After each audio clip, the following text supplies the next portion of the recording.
1942, a 12-year-old boy was living while supporting an injured parent in occupied Poland.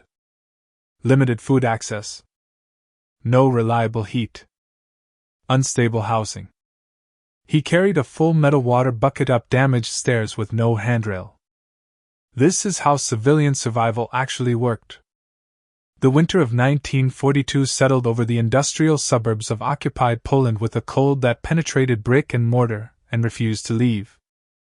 The district lay on the eastern edge of a city whose name had been altered by occupation authorities, a zone of residential blocks and warehouses clustered near rail yards that connected manufacturing centers to supply routes stretching east and west. The buildings here were constructed of dark brick, 4 and 5 stories high, built decades earlier to house workers employed in nearby factories. Many structures had been damaged during the fighting that accompanied invasion, their walls cracked by artillery fire, their roofs partially collapsed, their windows empty of glass. Snow fell intermittently through December and into January, accumulating in courtyards and along streets that saw little traffic beyond military convoys and the slow movement of civilian laborers walking to assigned work details. The sky remained overcast for weeks, casting a uniform gray light over a landscape defined by scarcity and control. Marek Kowalczyk was 12 years old and lived with his mother in a single room on the 3rd floor of a building that had suffered structural damage during the initial occupation. The apartment had once consisted of 3 rooms, but the outer wall of 2 chambers had collapsed inward, leaving piles of rubble and exposed reinforcement bars. The remaining room, originally a kitchen, measured approximately 10 feet by 12 and faced an interior courtyard. Marek and his mother had sealed the doorway to the destroyed sections with boards salvaged from damaged furniture, stuffing gaps with newspaper and rags to block drafts. The room contained a narrow iron bed frame with a straw mattress laid directly on the floor beside it, a small wooden table, 1 chair with a broken back, and a cast-iron stove that no longer functioned due to a cracked firebox. They slept together on the straw mattress, both wearing all their clothing for warmth beneath 2 thin wool blankets that had belonged to Marek's father. Marek's father had been taken during a labor roundup the previous spring and sent to a work camp in Germany. No word had come from him since. His mother had been injured several months later when a section of ceiling plaster fell while she was sleeping, striking her lower back and legs. The injury had left her unable to walk without severe pain, and her mobility was limited to moving between the mattress and the chair with the aid of a wooden crutch Marek had fashioned from a broken broom handle. She could not descend the building's stairs, which meant she could not access the courtyard pump or the communal latrine or leave the building to collect rations. These responsibilities fell entirely to Marek, who had become the household's sole provider of food, water, and fuel. The day began before dawn, when the darkness in the room was complete and the cold was at its most intense. Marek woke stiff and aching, his joints protesting movement after hours of immobility in the frigid air. He rose carefully to avoid disturbing his mother, though she often woke at the same time, her breathing labored and punctuated by small sounds of discomfort. He dressed in layers, pulling on a second pair of pants over the ones he had slept in, adding a wool sweater beneath a coat that had been patched multiple times with mismatched fabric. His boots were too large, inherited from an older cousin who had disappeared during the early days of occupation, and he stuffed them with newspaper to make them fit. He wrapped a scarf around his head and neck, covering his ears and the lower part of his face. The first task was always water. He took a metal bucket from the corner of the room and descended the building's central stairwell, moving carefully in the dim light that entered through gaps in boarded windows. The stairs were wooden and showed signs of rot in places, certain steps sagging noticeably under weight. The railing had been removed, probably burned for fuel by someone in the building, and Marek kept one hand against the wall as he descended. The courtyard was shared by 4 buildings arranged in a square, with a hand pump at its center that drew water from a well. The pump handle was iron and painfully cold to touch even through gloves. Marek worked it up and down, the mechanism creaking and resistant, until water began to flow. He filled the bucket and carried it back up the 3 flights of stairs, the weight causing the wire handle to cut into his palm despite the cloth he had wrapped around it. Back in the room, he poured a small amount of water into a pot for his mother to drink, and used a cup himself, the water cold enough to hurt his teeth. The rest was saved for later use. His mother remained on the mattress, sitting with her back against the wall, her legs extended stiffly. She directed him with small gestures and brief words, telling him what needed to be done next. Merrick prepared for the morning's main expedition, which was to the ration distribution point located 6 blocks away in a former school building. He carried the family's ration cards, documents that entitled them to specified amounts of bread and occasionally other items, though the actual distributions rarely matched what the cards promised. The walk to the distribution point took him through streets lined with damaged buildings and past checkpoints where occupation soldiers stood watching the sparse civilian traffic. Merrick kept his head down and moved with the hunched, hurried gait common among those trying to avoid attention. The distribution point opened at 8 in the morning, and lines began forming well before that. Merrick arrived to find perhaps 40 people already waiting, standing in the cold with their collars pulled up and their hands tucked into their armpits. He took his place at the end of the line and waited, stamping his feet occasionally to maintain circulation. The line moved slowly as each person presented their cards and received whatever was available that day. When Merrick reached the front, the official behind the table examined his cards and handed him a portion of dark bread that weighed perhaps half a kilogram. The bread was dense and gritty, made from flour adulterated with sawdust and other extenders. There was no other food available that day, no sugar or fat or grain. Merrick wrapped the bread in a cloth and tucked it inside his coat. On his way back to the building, he stopped at a church basement where a kitchen operated irregularly, serving soup to those who could prove residency in the parish. The soup was thin, mostly water with fragments of vegetables, but it was warm. Merrick received a ladleful poured into a tin cup he had brought, drank it standing in the cold street outside the church, and returned the cup before continuing home. The afternoon was occupied with the search for fuel. The building's residents had long since burned anything combustible that could be removed without causing immediate structural collapse.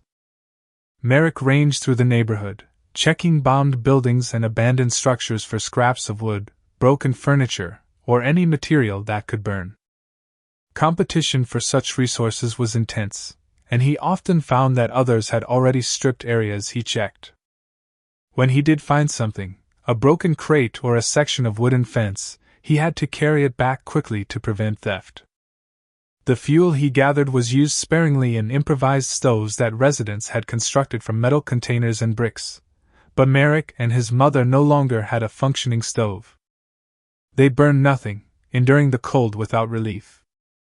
The evening meal consisted of a portion of the bread Merrick had brought from the distribution point, divided into 2 unequal pieces with the larger given to his mother. He insisted on this despite her protests, understanding that she needed strength to heal and that his own youth made him more resilient to deprivation. They ate slowly, chewing thoroughly to make the small portions last, and afterward Merrick gave his mother water and helped her shift position on the mattress to relieve pressure on her injured back. As darkness fell, the cold intensified, and they lay down together on the mattress, pulling the blankets over themselves and pressing close for warmth. Merrick's body became accustomed to the constant ache of hunger, a hollowness that never fully disappeared even after eating. The rhythm of the days continued with little variation through the deep winter months. Rations were reduced as supply systems strained under military demands and administrative indifference to civilian welfare. The bread portion shrank, and distributions became less frequent. Merrick found himself standing in longer lines for smaller amounts of food, sometimes waiting for hours only to be turned away when supplies ran out before his turn came. The church kitchen closed for a period when their stocks were exhausted, eliminating that source of warm soup. Firewood disappeared entirely from accessible areas, and the cold in the room became absolute, a physical presence that numbed extremities and made sleep difficult despite exhaustion. Merrick's mother's condition did not improve. The injury to her back appeared to have caused damage that rest alone could not heal, and without medical care or adequate nutrition her body could not recover. Her mobility decreased further, and she spent entire days without moving from the mattress, conserving energy for essential functions.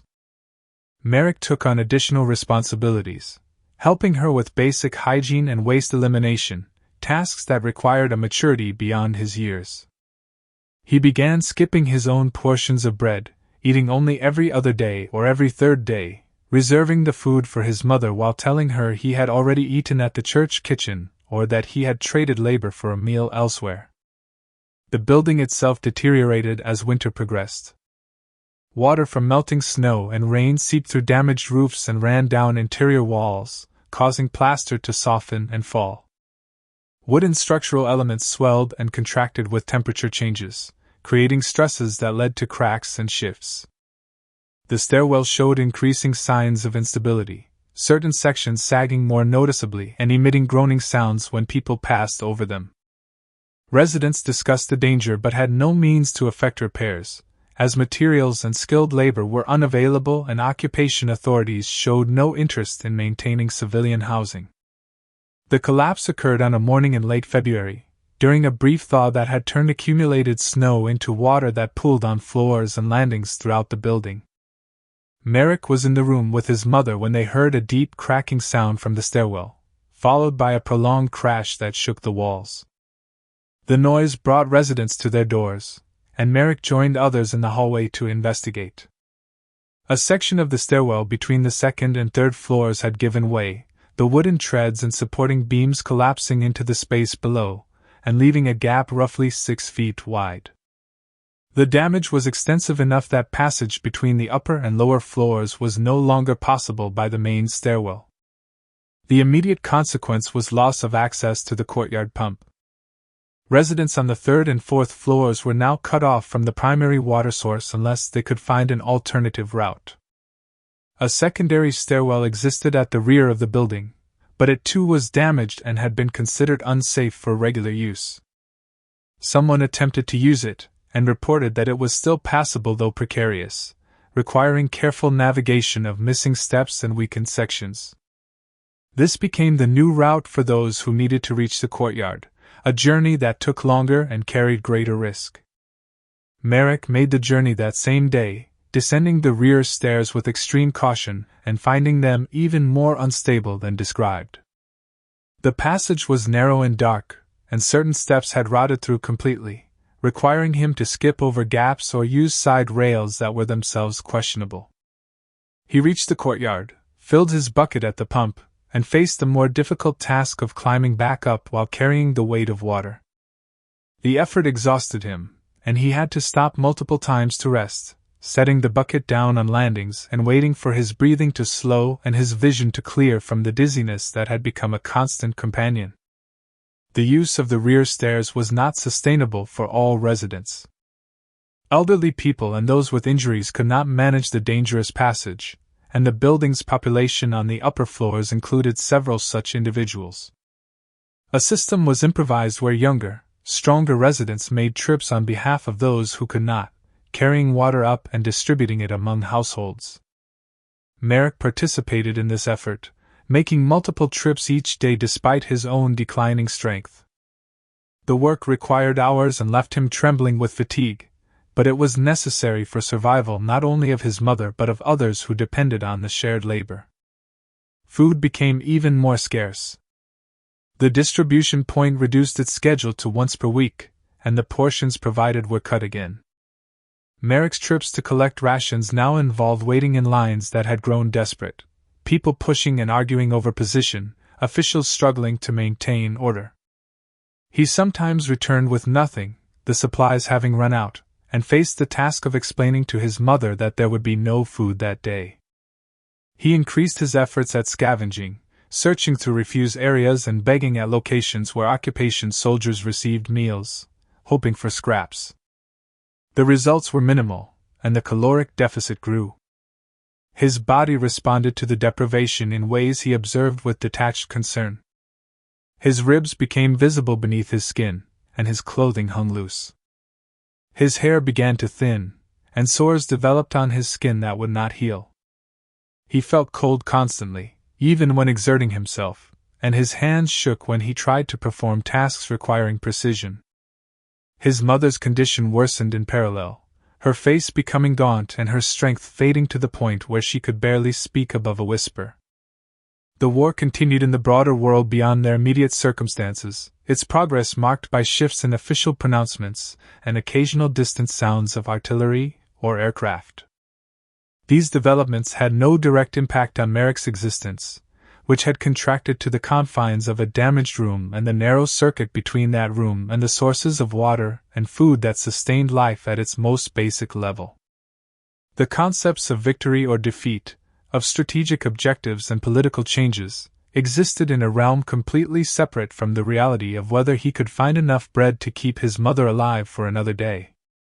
Through the remainder of that winter and into early spring, Merrick maintained the routines that survival required, adapting to each new degradation of their circumstances with the flexibility of necessity. When his mother died in April, he was with her, lying beside her on the mattress as her breathing grew shallow and finally stopped. He remained there for some time afterward, not moving, until neighbors noticed and came to help. His mother was buried in a mass grave on the outskirts of the city, and Merrick was taken to a facility operated by a charitable organization that housed orphaned and displaced children. He remained in institutional care for the duration of the war and for 2 years beyond, receiving medical treatment for malnutrition and the various infections and conditions that had developed during the winter. He regained weight slowly and was eventually able to participate in basic education and vocational training. At 15, he was apprenticed to a carpenter, learning a trade that provided employable skills.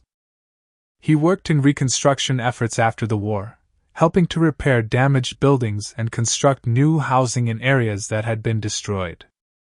He married at 23 to a woman he met through his work, and they had 4 children.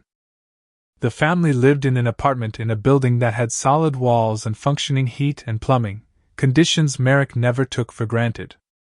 He spoke rarely about the war years, offering only minimal responses when his children asked about his childhood. The memories existed as a foundation that shaped his understanding of what mattered, but they were not stories to be shared for entertainment or instruction. He maintained habits formed during that winter, stockpiling food in quantities that seemed excessive to his family, conserving resources with an intensity that sometimes appeared irrational, becoming anxious when supplies ran low or when structural maintenance was deferred. His children noticed these patterns but did not connect them to specific experiences, as Merrick offered no explanations. He worked as a carpenter for 4 decades, eventually supervising construction projects and training younger workers. He approached the work with meticulous attention to structural integrity and material quality, building things that would last and that would not collapse under stress. He retired in his 60s and spent his remaining years maintaining a small garden and volunteering at a community center that provided services to elderly and impoverished residents. When he died at 78, his children found among his belongings a cloth-wrapped bundle containing a ration card from 1942, the document worn and stained but carefully preserved. They did not understand its significance beyond its obvious historical value, and it was eventually donated to a museum collection where it became one among thousands of similar artifacts from that period. The card had been carried by a 12-year-old boy through a winter when each day required navigating hunger and cold and the slow failure of systems meant to sustain life, an object that represented both the deprivation endured and the survival achieved, held forward into a different world as evidence of a past that shaped everything that came after.